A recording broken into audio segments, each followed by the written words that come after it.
By 1138, the early unrest in Stephen's reign had developed into a broader political crisis, and attention increasingly turned to the one figure capable of challenging his authority directly: the Empress Matilda. As Henry I's only legitimate surviving child, she had been designated heir more than a decade earlier, and many major barons, including Stephen himself, had sworn to uphold her succession. Her claim had never disappeared. It had only been waiting for the right moment to re-emerge. Now, with Stephen's position weakening, Matilda and her supporters prepared to act.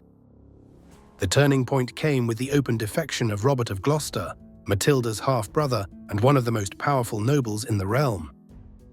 For years he had maintained an ambiguous stance, neither openly opposing Stephen nor fully supporting him. But late in 1138, Robert declared his allegiance to Matilda. His decision immediately transformed the political landscape.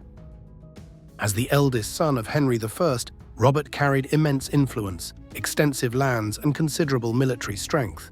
His support gave Matilda legitimacy, resources, and a strategic base from which to challenge Stephen's rule. At the same time, uprisings across England demonstrated how precarious the king's authority had become.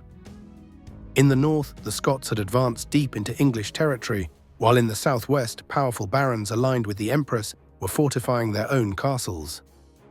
Local grievances increasingly aligned with broader political loyalties, and the realm seemed to move step by step toward open conflict. Against this backdrop, Matilda and Robert coordinated their next move, a planned return to England that would turn scattered resistance into a direct bid for the throne. The Empress herself had been living in Normandy since her marriage to Geoffrey of Anjou. There, she had watched the events in England unfold while her husband worked to secure control of the duchy. Normandy was essential to her claim, both symbolically and strategically, and by 1139, Geoffrey's campaigns had weakened Stephen's influence in the region. With Normandy becoming safer as a base of support, Matilda finally risked crossing the Channel. In September 1139, Matilda made her long-anticipated return. She landed on the southern coast of England, accompanied by Robert of Gloucester and a small but determined group of supporters. Unlike Stephen's grand and public coronation 4 years earlier, Matilda's arrival was quiet and calculated. Stephen reacted quickly, attempting to contain the threat before it could spread. One of his first actions was to confront Matilda's ally, Roger of Salisbury, whose family controlled key royal castles.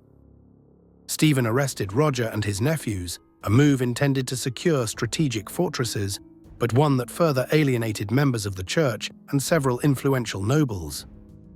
These arrests helped Matilda's supporters portray Stephen not as a defender of order, but as a king willing to violate long-standing customs for political gain.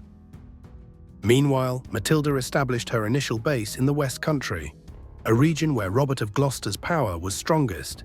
From there, she began to build alliances, issue charters, and present herself as the rightful ruler.